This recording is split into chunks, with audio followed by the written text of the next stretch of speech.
Peace and black power, family. This your brother Sarnetta coming at you once again with a strong, powerful soldier. House of Consciousness presents Brother Umar Johnson, the conspiracy to destroy black boys. I want you brothers and sisters out there to pay close attention. Not only is he going to tell you the problem, but he's going to give you the solution. So let's check out my brother, Umar Johnson, family. Okay, miseducation is essential in order for oppression to really deal with the black male problem that they have here in America. Miseducation has three primary components. Number one, to teach the black boy to hate himself. Number two, to teach the black boy to love white people. And number three, to effeminize and, if possible, homosexualize the black boy. Those are the three main goals of education: teaching of self-hate, teaching of white love, and to effeminize or homosexualize the black male, which means to break his spirit. And one of the reasons why so many of our boys drop out of school is because the way they are treated. I always say there's no such thing as a black male dropout rate. There's only a black male push-out rate. Our boys are pushed out of school by the treatment they get from a predominant female teacher base and a predominantly white female teacher base. You have to understand, public education is the coming together of middle-class white women and poor black boys. Middle-class white women and poor black boys. Two populations that this society, for most of its history, have tried to keep apart. So a white woman generally has a fear and a contempt for the black male. How can you teach someone if you fear him or hate him or is not safe in his company? So if we want to improve the education of black boys, then they're going to have to be taught by black men. Because all that self-hate, man, is ridiculous that we got out here. Exactly. There's basically four types of schools you can have. You can have a religious institution, a public school, a charter school, or a private school. Now, religious schools are the most free of all of those four types I just named. Okay, if you have a religious school, then the oversight by the State Department of Education is minimal because it's religious. They have the most power in terms of educating their own. Public schools and charter schools, which are a form of public schools, constant oversight, okay? Private schools, which is like what your brother Marcus Klein is doing here in Chicago, that's the best route to go, because a private school, for many intents and purposes, is almost like an independent country. You get to set your own laws. Now, there's certain federal and state mandates you have to follow, but you have a lot more control over the day-to-day operation of your school. And I think as a community, we have to look at private schools to properly educate our black boys.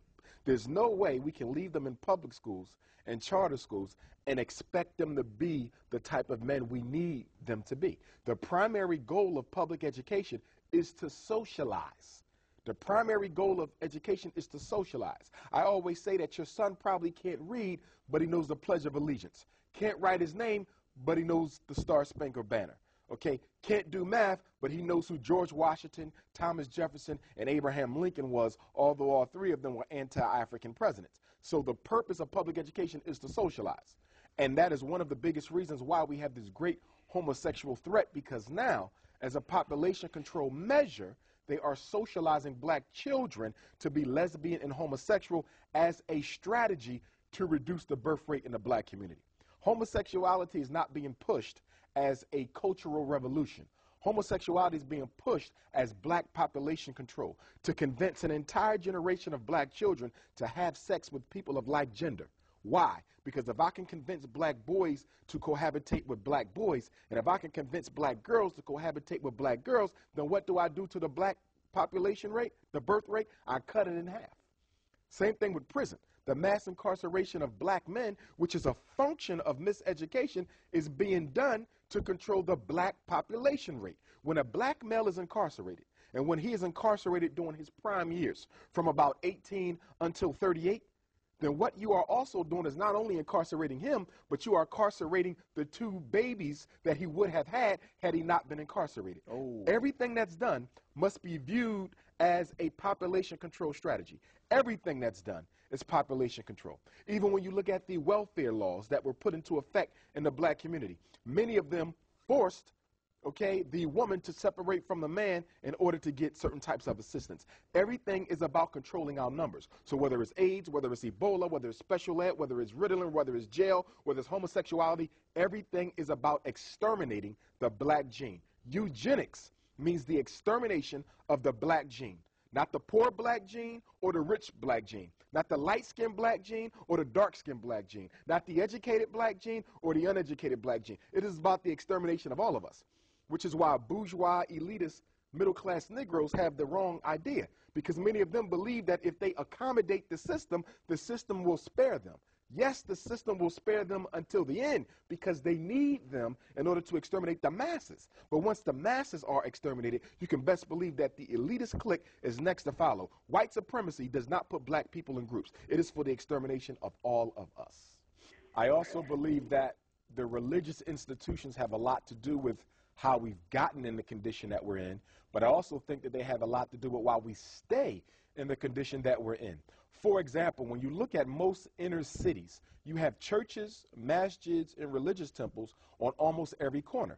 But if you were to do a survey to find out how many of those religious institutions offer a free academic enrichment program to African American children who have delayed skills, almost none of them do. And the ones that do, they only do it because they get grant money from the local, state, or federal government to do that. Unfortunately, our religious institutions are just as selfish as individual black people have become, and they're not really interested in helping our children unless someone's going to give them money for it. It bothers me how we can have children in church on Sunday learning about Jesus, but yet they can't even read Jesus in the Bible. Or children who go to the mosque on Friday learning about Muhammad, but they can't even read his name in the Quran.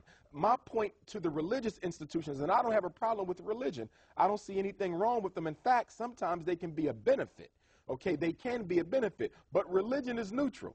Any institution is neutral. It's how it's used. Religion was used to help fight for the end of slavery, but religion today is being used to re-enslave the African mind. So the problem with religion is that its scope is limited. It's no longer what it used to be to the community.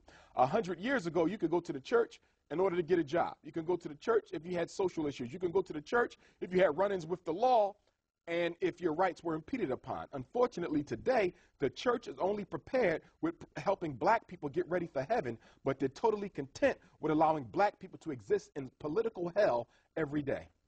Whenever you want to control a people, there's three institutions that are absolutely necessary to control and dominate any people. Number one, you must control the school.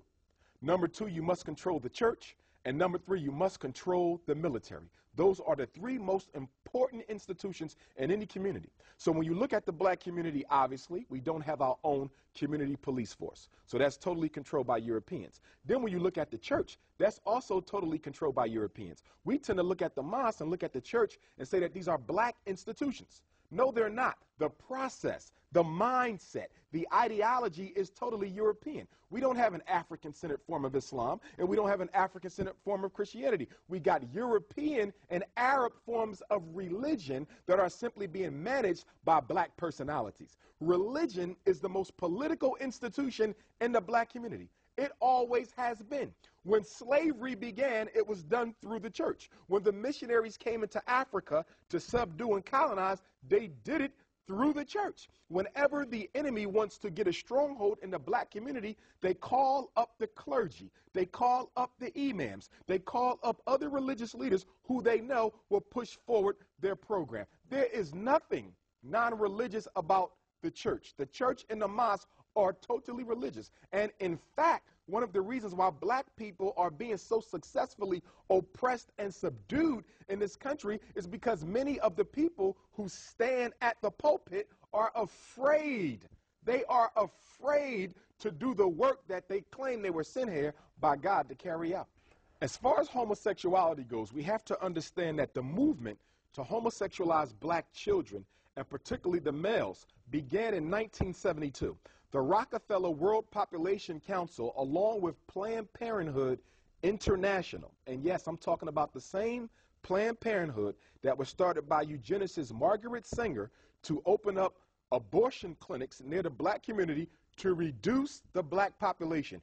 85% of all Planned Parenthood abortion centers are located in satellite areas adjacent to the black community. In fact, it's been estimated that since the birth of Planned Parenthood in the 1900s, that black people have exterminated more than 3 million of their own children. When we hear these conversations about Hispanics taking over as the largest ethnic group, that's only because Hispanics tend not to kill their children as much as black people do. And the reason why we kill our children so often is because of the self-hate. But getting back to homosexuality, the Rockefeller World Population Council and Planned Parenthood decided that homosexuality must no longer be viewed as a mental disorder. Up until 1972, homosexuality was listed in the Diagnostic and Statistical Manual of Mental Disorders. That's the Bible of psychology and psychiatry. Everything we diagnose is in that book. And if you are a parent, you should have a copy of it. You can get it at any bookstore. It's a little silver book with blue letters, DSM-4, okay? And what they decided was that had to come out. Up until 1972, homosexuality was a mental disorder.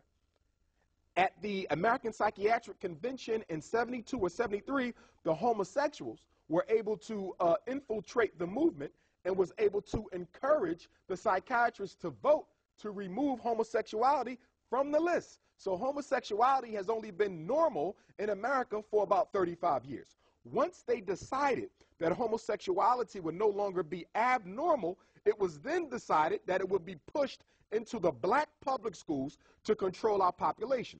In fact, Secretary of State Henry Kissinger in 1974, look at the dates, 72, Rockefeller World Population Council and Planned Parenthood said we got to change things. 73, they take it out of the DSM. It's no longer abnormal behavior. 74, Henry Kissinger in a National Security Memorandum said that we should consider homosexuality as a population control strategy in the black community. And that is right now, that's one of the reasons why President Obama's Secretary of Education from Chicago, Arne Duncan, is a supporter of homosexuality. In fact, the person who President Obama appointed as the Safe Schools and Drug-Free Schools czar right now wants a mandatory kindergarten through 12th grade homosexual curriculum in every public school in America. Now, we know that homosexuality has roots in Greco-Roman philosophy and culture. Many of the Greek philosophers were homosexual. Many of the Roman philosophers were homosexual. Julius Caesar was homosexual. Napoleon was a homosexual. Most white psychologists teach that homosexuality is a natural adolescent male behavior, which is why I always encourage black parents, do not send your son to a white therapist or a black one unless you know their sexual orientation, because many of our children are getting psychotherapy from homosexuals who are propagating the lifestyle. Homosexuality is being pushed to exterminate the community. They make the boys gay, they inject them with HIV, they inject it into our sisters while they're cohabitating, and that is why HIV is the #1 killer of black women on the face of the earth. They're giving AIDS to the gay men, and we're giving it to our queens. Black population.